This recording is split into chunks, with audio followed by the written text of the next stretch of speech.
answers. I'm going to start by just exploring the use and efficiency of injunctions so I better understand your testimony. In a second round of questions, I'll get to the legislation itself and its likely impact. Mr. Babcock, we just heard two witnesses really predominantly focus on patent assertion entities as outside the United States, predominantly extractive, not contributing anything to American innovation and manufacturing, and they are the principal target of the concerns expressed by two of the witnesses. Do you make anything? Yeah, we invest a lot in R&D, and we design wireless power and data circuits and components that are then built into products for our customers. So one thing that's unique about us is that we work in an arm's length relationship with the engineering organizations of our customers, which is usually distinct from what they're calling PAEs, which are just patent holders that usually are buying the patents from companies that have been put out of business because they couldn't get arm's length deals done.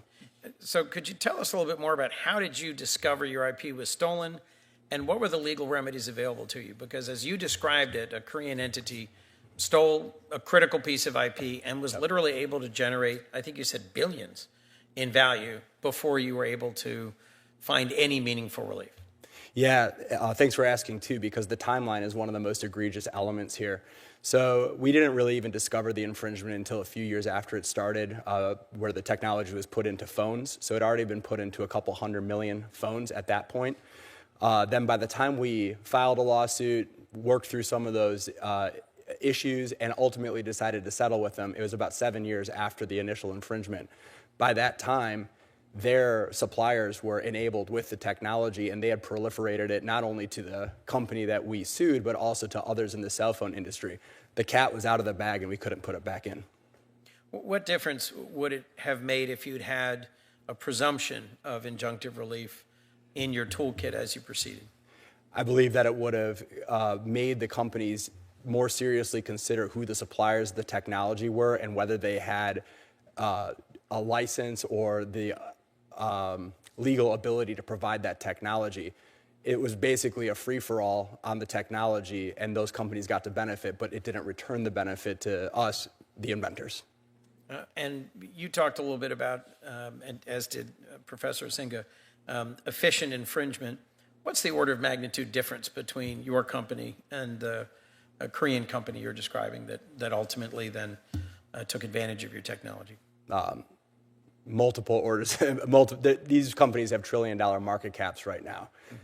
And despite the increase in investments in venture capital over the past 10 years, I think if you look at the increases in valuations of hard tech companies, you're not going to see a significant uptick in investment or in valuation. So we're talking 3, 4, 5 orders of magnitude differences. Professor Singa, you used the term predatory infringement. Why? I think an Apple executive was cited as talking about efficient infringement or the obligation of shareholders to engage in infringement. What do you mean by predatory infringement? What do you mean by that term? Thank you for the question, and I think it's important because efficient infringement makes it sound like it's good. We like efficiency. Efficiency is a positive thing. I think by continuing to name intentional, purposeful theft of other person's intellectual property as efficient, we're sort of blessing it. So I'd like to change the narrative to predatory infringement, because what it is what we often see is a larger company that is better resourced, able to use the intellectual property of a smaller company who has less resources, may not be able to find the infringement, may not be able to sustain litigation to stop the infringement. That seems rather more predatory than efficient. You use the example of someone being a squatter in your home. I think that's accessible to people, the idea that your home is your property and someone manages to get into a room of your house and just live there until you're able to physically evict them, which would be the equivalent of injunctive relief, rather than paying you the rent that they decide they'd like to years later, which would be a predatory infringement. Well, why do you think that intellectual property rights aren't treated or viewed the same as physical property rights? Thank you. Yeah, so I think I believe, particularly with homes, there's a level of personhood, and so we're much more attached to our homes. Maybe you'd be less concerned if they lived, I don't know, in the corner of your yard. But for some inventors, especially small inventors, small companies, oftentimes those also represent personhood as well as livelihood. So I do think it's a lot more like homes. I think we should think about it as squatters within homes. I think it's a mistake to not think about intellectual property in the same way that we think about real property. Let me just, across the four of you, does everyone agree that injunctive relief is being sought and granted substantially less frequently post-eBay? Mr. Landau asserted that that really only applies to PAEs. That primarily applies to PAEs. I believe the study you're referring to when you said a 66% decrease in effective rate is by Christina Acri. I read that study. I noted several problems with it. For one, in 2016, she reports requests for permanent injunctions in 12 cases, grants in 11 cases. I independently reviewed 2016 just at random and located 22 cases filed that resulted in not just a request, but a grant of that injunction. So I don't know how trustworthy those numbers are. The other problem with it is that her denominator is total patent cases when she looks at request rate. And changes after the AIA in the joinder rules made it so that NPEs filed significantly more lawsuits than they used to. Not that they were targeting more defendants necessarily, but because they couldn't target 10 defendants in one lawsuit, there's a larger number of cases overall. Operating companies didn't experience that same shift.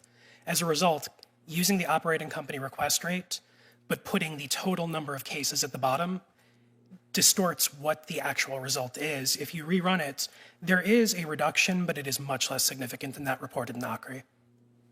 Mr. Babcock, you were making an expression.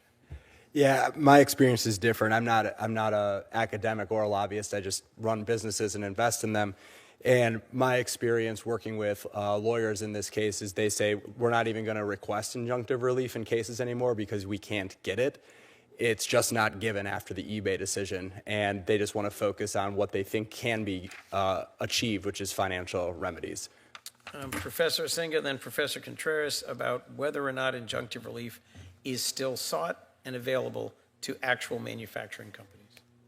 I disagree with Mr. Landau's assertion that Professor Acri's work is suspect. I think she found a very clever way to look at the change in the system after eBay. A lot of what the numbers are often based on is how many of the requested injunctions are granted, and it really doesn't take into account how many cases in which the requests aren't even made, as Mr. Babcock said. So I think Professor Acri's study is fair, and I do believe that the number has gone down substantially, both for operating and for licensing firms.